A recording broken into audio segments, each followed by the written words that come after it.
श्री सद्गुरुचरण कमलेभ्यो नमः। श्री ललिता महात्रिपुर सुंदरी नमः। साधक वृंद, हम नित्य पूजा में उपचारों का प्रयोग करते हैं और हम सभी जानते हैं कि ये उपचार 3 प्रकार के विशेष रूप से होते हैं: पंचोपचार, षोडशोपचार और चतुष्षष्ठ्युपचार।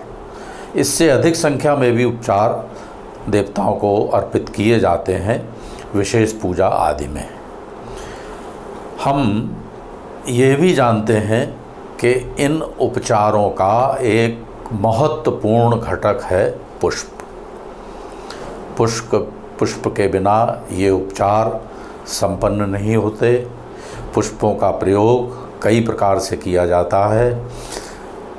जिस प्रकार से पुष्प उत्पन्न होते हैं उसी प्रकार से देवताओं को अर्पित करना, पुष्प माला के रूप में पुष्पों को अर्पित करना तथा सहस्त्र नामावलियों से देवताओं का पुष्पों के द्वारा अर्चन करना।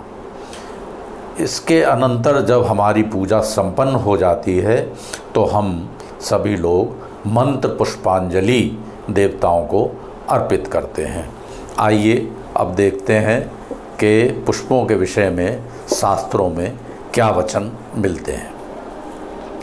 कुलार्णव तंत्र में पुष्प का बड़ा महत्व कहा गया है। 17वें पटल के 58वें श्लोक में कहा गया है: पुण्य संवर्धनांचापि पापौघ परिहारतः पुष्कलार्थ प्रदानांच पुष्प नित्य विधीयते। अर्थात पुण्य को बढ़ाने वाले, पापों का परिहार करने वाले तथा श्रेष्ठ फल प्रदान करने से इन्हें पुष्प कहा जाता है। बृहन्नारदीय में कहा गया है: पुष्पै देवाः प्रसीदन्ति पुष्पे देवाश्च संस्थिता न रत्नैर्न सुवर्णेन न वित्तेन च भूरिणा। अर्थात देवता रत्न, सुवर्ण, भूरि द्रव्य आदि अन्य साधनों से इतने प्रसन्न नहीं होते जितने वे एक पुष्प अर्पित करने से होते हैं। शारदा तिलक में तो यहाँ तक कहा गया है: देवस्य मस्तकम कुर्यात् कुसुमोपहितं सदा। अर्थात देवता का मस्तक सदा पुष्प से सुशोभित होना चाहिए, पुष्प से सुशोभित रहना चाहिए। देवों को नित्य पूजन अथवा विशेष पूजन के अवसर पर पुष्प तथा तुलसी पत्र एवं बिल्व पत्र अर्पित किए जाते हैं, ये भी हम जानते हैं। किंतु कैसे और कौन से पुष्प अर्पित किए जाने चाहिए, इस संबंध में शास्त्रों का क्या मत है, आइए जानते हैं। कालिका पुराण, शारदा तिलक, तंत्रसार के अनुसार सबसे प्रथम नियम है: अशुद्ध, बासी, जमीन पर गिरे हुए, कटे फटे, कीड़ों से खाए हुए तथा दूसरों से मांगे हुए और चुराए हुए पुष्प कभी भी देवताओं पर नहीं चढ़ाने चाहिए। कमल 11 दिन तक तथा कुमुद 5 दिन तक बासी नहीं होते। अन्य बासी पुष्प देवताओं पर नहीं चढ़ाने चाहिए। तुलसी पत्र एवं बिल्व पत्र कभी भी बासी नहीं होते हैं तथा छत होने पर भी ये चढ़ाए जा सकते हैं, ऐसा शास्त्रों का मत है। पुष्पों को कभी भी मध्याह्न स्नान के बाद तोड़ने की शास्त्र आज्ञा नहीं देते। इस संबंध में अगला नियम है: कोई भी पत्र, पुष्प अथवा फल किसी भी देवता पर उलट कर नहीं चढ़ाना चाहिए, अर्थात उल्टा नहीं चढ़ाना चाहिए। यहाँ कहा गया है कि यथोत्पन्नम तथा पर्णम का सिद्धांत दिया गया है शास्त्रों में। अर्थात जिस प्रकार से पुष्प या फल उत्पन्न होते हैं, पत्र उत्पन्न होते हैं, उसी प्रकार से देवताओं के ऊपर चढ़ाया जाना चाहिए। पुष्पांजलि में भी यही नियम नहीं लागू होता। क्योंकि पुष्पांजलि में पुष्प एक साथ एकत्रित कर लिए जाते हैं। चंपा को छोड़कर किसी भी पुष्प को कली रूप में किसी भी देवता को नहीं चढ़ाया जा सकता, अर्थात केवल चंपा ही ऐसा पुष्प है जिसकी कली भी हम देवताओं को अर्पित करते हैं। शालिग्राम जी पर तुलसी अवश्य चढ़ाई जाती है तथा अन्य देवताओं पर भी तुलसी चढ़ाई जाती है। आइए अब देखते हैं कि किन किन देवताओं को कौन कौन से पुष्प चढ़ाने चाहिए अथवा किन किन देवताओं को कौन से पुष्प प्रिय हैं। महाभारत आश्वमेधिक पर्व वैष्णव धर्म पर्व में भगवान श्री कृष्ण ने युधिष्ठिर से अपने लिए कुमुद, कदम्ब, मल्लिका, जाति, चंपा, तगर, पलाश और वनमाला को परम प्रिय कहा है। कमल का पुष्प लक्ष्मी का निवास होने से अन्य सब पुष्पों की अपेक्षा भगवान को 1000 गुना प्रिय है।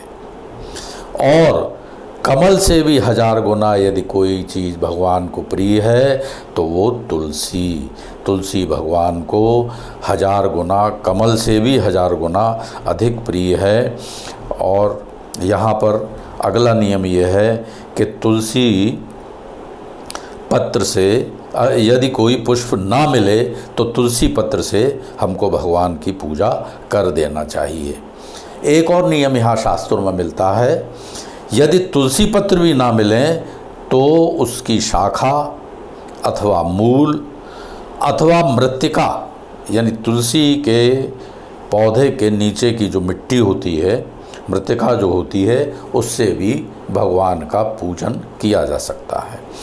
भगवान विष्णु के लिए तुलसी पत्र, बिल्व पत्र, आमलकी पत्र अर्थात आंवले का पत्र, मालती, मल्लिका, गुलाब, चंपा, कर्णिकार, तगर, अशोक एवं कमल के तथा श्रेष्ठ गंध वाले पुष्प प्रशस्त माने गए हैं।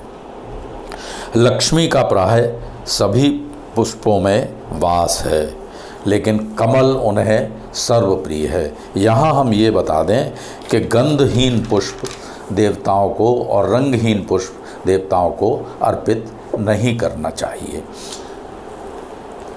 यहाँ हमें यह भी जान लेना चाहिए कि भगवान विष्णु के लिए वर्ज्य पुष्प कौन कौन से हैं, अर्थात भगवान विष्णु को कौन कौन से पुष्प नहीं अर्पित करने चाहिए।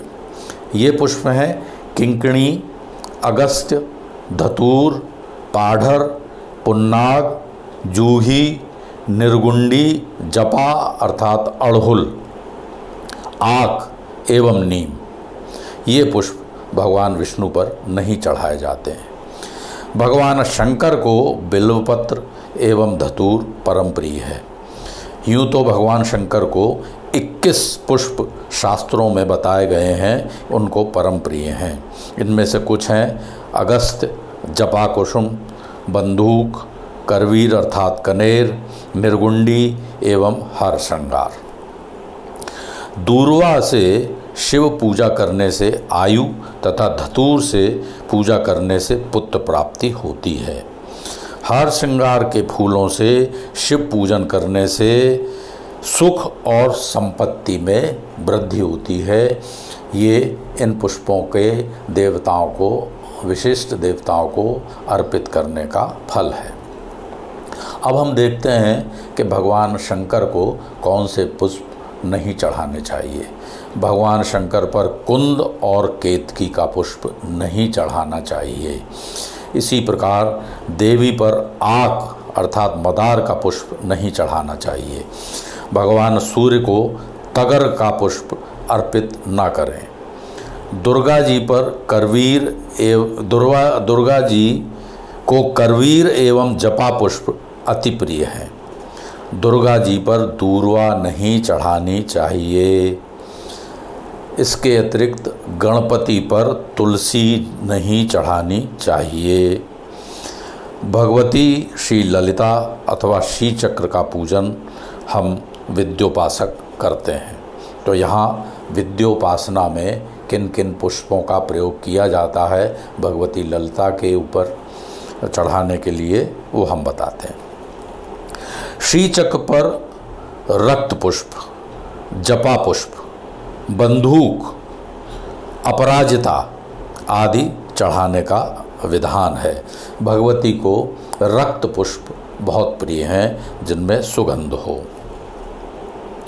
शास्त्रों में यह भी कहा गया है कि श्री विद्योपासक श्री चक्र का विधिवत पूजन कर यदि भगवती के सहस्त्र नामों यथा श्री ललिता सहस्त्र नाम से पद्म, कमल, तुलसी की मंजरी, चंपक, जाति पुष्प, मल्लिका, कनेर, कुंद, केसर, पाटल, उत्पल, केतकी, केतकी अर्थात केवड़ा, माधवी आदि अन्य सुगंधित पुष्पों को तथा बिल्व पत्रों को चढ़ाता है, उसके पुण्य के फल का वर्णन शिव भी नहीं कर सकते हैं। अंत में हम पुराणों में भाव पुष्पों के विषय में कहे गए निर्देश को उद्धृत करते हैं। अहिंसा प्रथमम पुष्पम सत्यम चैव द्वितीयकम, अर्थात अहिंसा एवं क्षमा तथा सत्य ही भाव पुष्प हैं। इन भाव पुष्पों से प्रभु की पूजा करनी चाहिए। जय मातेश्वरी, जय भगवती। पुनश्च प्रकृति की ओर से हमको पुष्पों का अथाह भंडार मिलता है, किंतु नित्य पूजा में प्रयोग आने वाले कुछ पुष्पों के चित्र हम आपकी सुविधार्थ नाम सहित यहाँ दे रहे हैं। आशा है आप इससे लाभान्वित होंगे। जय मातेश्वरी।